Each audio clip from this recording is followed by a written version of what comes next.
Okay. പിന്നെ രണ്ടാമതായിട്ടുള്ളത് മെൻസസിന്റെ സമയത്തിലെ വേദന. വേദന ഇല്ലാത്ത ആരെങ്കിലും ഉണ്ടോ? മെൻസസ് വളരെ സ്മൂത്തായിട്ട് പോകുന്ന ആരെങ്കിലും ഉണ്ടോ? ഉണ്ട്. ഗുഡ്. അവിടെയുണ്ട്. ഗുഡ്. ഇവിടെയുണ്ട്. ഗുഡ്. പിന്നെ എല്ലാവർക്കും ഉണ്ട്.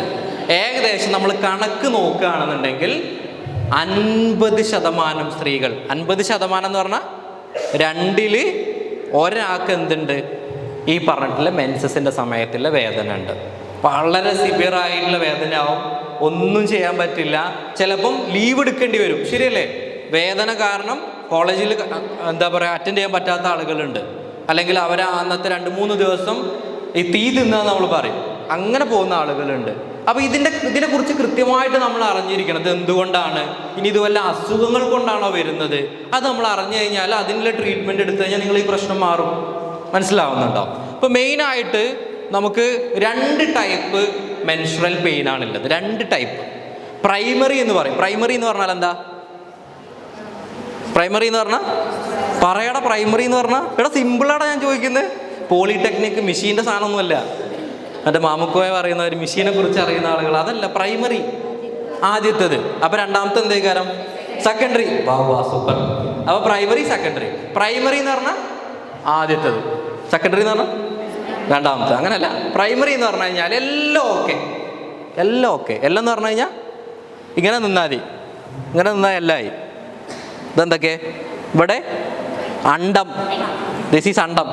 ദിസ് ഈസ് ഫീമെയിൽസ് യൂട്രസും എല്ലാം റെപ്രസെൻ്റ് ചെയ്യാം.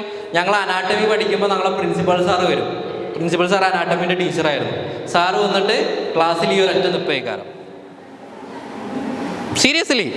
ദിസ് ഈസ് ഇൻഫൻറ്റിബുലം, അണ്ടം വരുന്ന ഭാഗം. ദിസ് ഈസ് ഫെലോപ്പിയൻ ട്യൂബ്, ഇത് യൂട്രസിൻ്റെ ബോഡി. ഈ ഭാഗത്തേക്ക് വജൈന. കറക്റ്റല്ല? ഇത്രയല്ലേ ഉള്ളൂ സംഗതി. ഇതിൽ ഒരു പ്രശ്നമില്ല. എല്ലാം ഓക്കെ. എല്ലാം ഓക്കെ. പിന്നെന്താ? എല്ലാം ഓക്കെ അല്ലേ? പിന്നെന്താ? ഒന്നുമില്ല. എല്ലാം ഓക്കെ. പിന്നെ എങ്ങനെ വേദന വരും? 90% സ്ത്രീകളിലും 90%, നമ്മൾ പറഞ്ഞു 50% പേരിലാണ് ഇത് വരിക എന്ന് പറഞ്ഞു. അതിൽ തന്നെ 90% സ്ത്രീകളിൽ ഈ പറഞ്ഞിട്ടുള്ള പ്രൈമറി ആയിട്ടുള്ള മെൻസ്ട്രൽ പെയിൻ ആണുള്ളത്. പ്രൈമറി ഡിസ്മെനോറിയ നമ്മൾ പറയും. ബാക്കി വരുന്ന 10% ആളുകളിലെ എന്തുള്ളൂ? സെക്കൻഡറി. സെക്കൻഡറി എന്ന് പറഞ്ഞാൽ അവിടെ എന്തെങ്കിലും കാരണങ്ങളുണ്ട്. പ്രൈമറിയിൽ നമ്മൾ പറഞ്ഞു ഒരു റീസണും ഇല്ല, ഒരു കാരണവുമില്ല, വെറുതെ വരുന്ന രോഗം. പക്ഷെ സെക്കൻഡറി ആവുമ്പോൾ അവിടെ നമുക്ക് എന്തോ ഒരു പ്രശ്നമുണ്ട്. എന്തോ ചിലപ്പോൾ നിങ്ങളുടെ ഗർഭപാത്രത്തിനാവാം, അതല്ലെങ്കിൽ അണ്ടത്തിനാവാം. ഇവിടെ എവിടെ എന്തോ ഒരു തകരാറുണ്ട് എന്നുള്ളത് നമ്മൾ മനസ്സിലാക്കണം. ക്ലിയർ ആണോ? അപ്പോൾ ഇനി എന്തുകൊണ്ടാണ്, അല്ലെങ്കിൽ എങ്ങനെ നമുക്ക് തിരിച്ചറിയാം? ഈ പ്രൈമറി സെക്കൻഡറിന് നമുക്ക് എങ്ങനെ തിരിച്ചറിയാം? വളരെ ഈസിയാണ്. നിങ്ങൾക്ക് മെൻസസ് ആയ ആ ഒരു സമയം, മെനാർക്കെ നമ്മൾ പറയും, ഫസ്റ്റ് മെൻസസ്, അന്ന് മുതൽ തന്നെ ഈ പറഞ്ഞ രീതിയിൽ നിങ്ങൾക്ക് ബുദ്ധിമുട്ടുണ്ടാവും എങ്കിൽ അത് പ്രൈമറിയാണ്. ഓക്കെ. പിന്നെ പീരീഡ്സിൻ്റെ ആദ്യത്തെ 2 ദിവസങ്ങളിൽ, ഫസ്റ്റ് ആൻഡ് സെക്കൻഡ് ഡേ, അങ്ങനെ പെയിനുള്ളവരില്ലേ? തുടങ്ങുന്ന സമയത്ത് മാത്രം പ്രശ്നം, വേറെ പ്രശ്നമൊന്നുമില്ല. മെൻസസ് ആയോ ആദ്യത്തെ 2 ദിവസം ഭയങ്കര ബുദ്ധിമുട്ട്. ഇതും എന്തിൻ്റെ സാധ്യതയാണ്? ഈ പറഞ്ഞിട്ടുള്ള പ്രൈമറി ആയിട്ടുള്ള ഡിസ്മെനോറിയൻ്റെ സാധ്യതയാണ്. കിട്ടിയോ? 2. സെക്കൻഡറി എന്ന് പറയുമ്പോൾ അത് നമുക്ക് ചെറുപ്പം മുതൽ തുടങ്ങില്ല. ചിലപ്പോൾ നിങ്ങളൊരു 20-ാമത്തെ വയസ്സിലോ അതല്ലെങ്കിൽ ഒരു 25-ാമത്തെ വയസ്സിലേക്കാരം എന്ത് ചെയ്യുക, ഇത് സ്റ്റാർട്ട് ചെയ്യുക.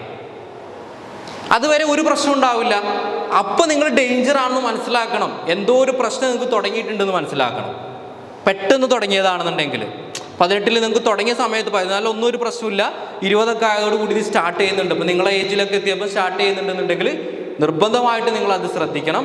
അതിൻ്റെ പുറകിൽ എന്തെങ്കിലും എന്തുണ്ടാവാം? ഒരു റീസൺ ഉണ്ടാവാം, ഒരു കാരണം ഉണ്ടാവാം. അതാണ് സെക്കൻഡറി ആയിട്ടുള്ള ഡിസ്മെനോറിയ എന്ന് പറയുന്നത്. ഓക്കെ. ഇനി പ്രൈമറിൻ്റെ പ്രധാനപ്പെട്ട കാരണം എന്താ? പിന്നെ നമ്മൾ പറഞ്ഞു എല്ലാം നോർമലാണെന്ന് പറഞ്ഞു, ശരിയല്ലേ? ഒരു അവയവത്തിനോ ഒന്നിനും ഒരു പ്രശ്നവുമില്ല, പക്ഷെ വേദന ഉണ്ട്. അത് നമുക്ക് വേദന നൽകുന്ന പ്രോസ്റ്റാഗ്ലാൻഡിൻ എന്ന് പറയുന്ന ഒരു ഹോർമോൺ നമ്മളെ ഗർഭപാത്രത്തിന് പോയിട്ട് അതങ്ങ് അമർത്തും, സ്പാസം ചെയ്യും. അങ്ങനെ വരുമ്പോൾ എന്താ ഉണ്ടാവുക? പ്രോപ്പറായിട്ടുള്ള ബ്ലഡ് ഫ്ലോ വരില്ല, അതുകൊണ്ട് തന്നെ പ്രോപ്പറായിട്ടുള്ള ഓക്സിജൻ എത്തില്ല. അത് കാരണമാണ് നിങ്ങൾക്ക് അവിടെ വേദന വരുന്നത്. ഇതിൻ്റെ നല്ല ബുദ്ധിമുട്ടുണ്ടെന്നുണ്ടെങ്കിൽ നിങ്ങൾ എന്തായാലും ട്രീറ്റ്മെൻറ്റ് എടുക്കണം. ഭയങ്കര ബുദ്ധിമുട്ടായിട്ടുണ്ടെന്നുണ്ടെങ്കിൽ ട്രീറ്റ്മെൻറ്റ് എടുക്കുക. പക്ഷെ സെക്കൻഡറി ആണെന്നുണ്ടെങ്കിൽ നിങ്ങൾ നല്ലവണ്ണം ശ്രദ്ധിക്കണം. അതിൻ്റെ പുറകിൽ എന്തെങ്കിലും ഒരു റീസൺ, അത് ചിലപ്പം എൻഡോമെട്രിയോസിസ് ആവാം, അതല്ലെങ്കിൽ PCOD ആവാം, എന്തെങ്കിലും ഒരു റീസൺ നിങ്ങളുടെ ആ ഒരു ഞാൻ പറഞ്ഞ ഈ ഒരു പാർട്ടിൽ വന്നിട്ടുണ്ട് എന്നുള്ളത് നിങ്ങൾ മനസ്സിലാക്കണം. ക്ലിയർ ആണോ? ഓക്കെ ആണോ?